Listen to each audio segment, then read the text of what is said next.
సమర్థించాలని చెప్పి ఈరోజు వారు కూడా దీన్ని బలంగా సమర్థించారు అధ్యక్ష. ఎందుకంటే మనకి ఆర్థిక ఆటుపోట్లని చూస్తూ కూడా వచ్చే ఆదాయం తగ్గిపోతున్న జిఎస్టీ సంస్కరణల వల్ల, కానీ దాన్ని ఇంకొకలాగా దాన్ని ఎలా పూడ్చుకోవాలని తెలిసి ఆయన ముందుండి దీన్ని మద్దతు తెలిపినందుకు వారికి నా కృతజ్ఞతలు తెలియజేస్తాను. ఈ చారిత్రాత్మక సంస్కరణలకు మద్దతు తెలిపిన తొలి రాష్ట్రంగా నిలిచింది నారా చంద్రబాబు నాయుడు గారి నాయకత్వంలోని ఆంధ్రప్రదేశ్ ప్రభుత్వం. జిఎస్టీ పన్నుల విధానాన్ని సులభతరం చేయడం ద్వారా సాధారణ ప్రజలకు ప్రత్యక్ష లాభాన్ని చేకూర్చి వ్యాపారులపై పన్నుల భారాన్ని తగ్గించి పన్ను వ్యవస్థలో పారదర్శకతను పెంచుతోంది. ఈ చారిత్రాత్మక సంస్కరణల పన్నుల విధానాన్ని సులభతరం చేసి వ్యాపార పరిశ్రమల అభివృద్ధికి సహకరిస్తుంది.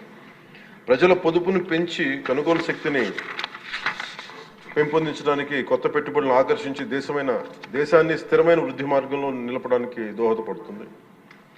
జిఎస్టీ రేట్ల సరళీకరణ ద్వారా ప్రజలు అధికంగా ఉపయోగించే వస్తువులు సేవలకు డిమాండ్ పెంచి ఉత్పత్తిని విస్తరించి కొత్త పెట్టుబడులను ప్రోత్సహిస్తుంది. తద్వారా ఆర్థిక వృద్ధికి దారితీస్తుంది. నిజంగా ప్రజలకి ఆర్థిక వ్యవస్థకి చాలా లాభదాయకమైన సంస్కరణ. రంగాల వారీగా చూసుకుంటే ముఖ్యంగా రైతుల కోసం ట్రాక్టర్లు, వ్యవసాయ యంత్రాలు, పరికరాలు మరియు ఇన్పుట్స్ పై పన్నులు తగ్గించడం వల్ల సాగు వ్యవసాయ వ్యయాన్ని తగ్గించి ఉత్పాదకను పెంచుతాయి. తద్వారా గ్రామీణ ప్రాంత ప్రజల ఆదాయాలు పెరుగుతాయి. ఆధునిక సాంకేతిక పరికరాల వినియోగం ప్రోత్సహించడం ద్వారా వ్యవసాయ వృద్ధి మరింత బలపడుతుంది. తక్కువ ఆదాయ కుటుంబాల కోసం పాలు కానీ, పెరుగు కానీ, పన్నీర్ లాంటి నిత్యావసర వస్తువులపై పన్ను 5% నుండి 0% తగ్గించడం ద్వారా రోజువారీ వ్యయాన్ని తగ్గిస్తూ ఉంది. నిత్యావసరాలు నెయ్యి కానీ, వెన్న కానీ, వంట పాత్రలపై పన్ను 12% నుంచి 5% తగ్గించడం కూడా కుటుంబ బడ్జెట్లకి ఇది చాలా ఉపశమనం కలిగిస్తుంది. అలాగే ప్రతి కుటుంబం కోసం ఉండే సబ్బులు కానీ, షాంపూలు కానీ, టూత్ పేస్ట్ వంటి వ్యక్తిగత సంరక్షణ ఉత్పత్తులపై పన్ను 18% నుంచి 18% నుండి 5% పరిమితం చేయడం ద్వారా వాటి ధరలు చాలా గణనీయంగా తగ్గుతాయి. తద్వారా ఆరోగ్యం, వ్యక్తిగత పరిశుభ్రత మెరుగుదల కనపడుతుంది. మధ్యతరగతి కుటుంబాల కోసం కార్లు, ఫ్రిడ్జ్లు, టీవీలు, ఎయిర్ కండిషనర్లపై పన్ను 28% నుంచి 18% తగ్గించడం ద్వారా వాటి ధరలు అందుబాటులోకి వచ్చి ప్రజల జీవన ప్రమాణాలు మెరుగుపడతాయి. అలాగే గృహ నిర్మాణానికి సంబంధించి సిమెంట్ పన్నుపై కూడా 28% నుంచి 18% తగ్గించడం ద్వారా గృహ నిర్మాణ వ్యయం తగ్గి సొంత ఇంటికల సాకారం అవుతోంది. ఆరోగ్య రంగం కోసం ఔషధాలపై పన్ను 12% నుంచి 5%కి, అత్యవసర మందులపై పన్ను 5% నుంచి 0% తగ్గించడం ద్వారా రోగులకి చాలా కీలక ఉపశమనం కలిగి అందరికీ వైద్య సేవలు అందుబాటులోకి వచ్చి ప్రజా ఆరోగ్య సంరక్షణ మెరుగుపడుతుంది.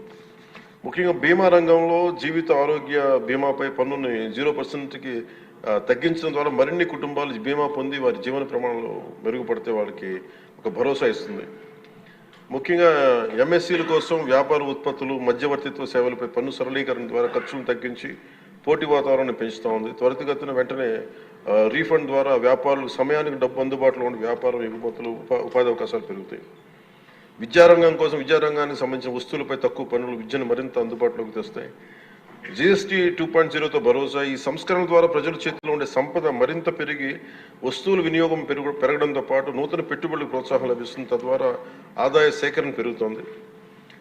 వాణిజ్య పరిశ్రమలకి సంబంధించి జిఎస్టీ సంస్కరణ విజయవంతమైన అమలు సహకరించిన అన్ని వాణిజ్య సంస్థలు, వ్యాపార సంఘాలు, పరిశ్రమ సంఘాలకు ఆంధ్రప్రదేశ్ శాసనసభ హృదయపూర్వక కృతజ్ఞతలు తెలుపుతోంది. ప్రజలకు లబ్ధి చేరేలా చేసిన ఈ భాగస్వామ్యం సమగ్ర వృద్ధిలో సాధనలో కీలకం. ఈ అవగాహన కార్యక్రమం ముఖ్యంగా జిఎస్టీ సంస్కరణ లాభాలు ప్రతి కుటుంబానికి చేరుకోవడానికి ఇది ఒక కార్యక్రమం చేపట్టాలని అందరం కోరుకుంటా ఉన్నారు అధ్యక్ష. జిల్లా నుంచి గ్రామ స్థాయి వరకు ఈ అందరికీ తెలిసేలాగా మరింత ఏమేమి తగ్గుతాయి, ఏవి బెనిఫిట్స్ ఉన్నాయి, ఇవన్నీ ప్రజలందరికీ తెలియజేసే ఒక కార్యక్రమం ఖచ్చితంగా రూపొందించాలి. దాని మీద మేము కోరుకుంటా ఉన్నాం. అలాగే ఈ రెవెన్యూ కానీ, కమర్షియల్ ట్యాక్స్, పంచాయతీ అధికారులు గ్రామ స్థాయిలో ప్రజలకు నేరుగా కలిసి వాళ్ళకి మమేకం వాళ్ళకి ఎలా లబ్ధి చేకూరుతుందో అది కూడా చెప్పగలగాలి. పరస్పర అవగాహనతో పాటు పలు మీడియా వేదికల ద్వారా విస్తృత ప్రచార కార్యక్రమాలు చేపట్టాల్సిన అవసరం ఉంది.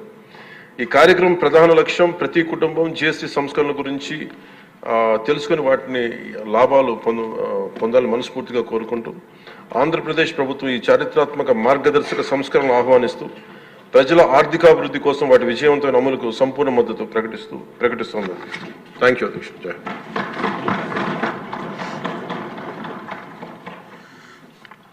గౌరవనీయ ముఖ్యమంత్రి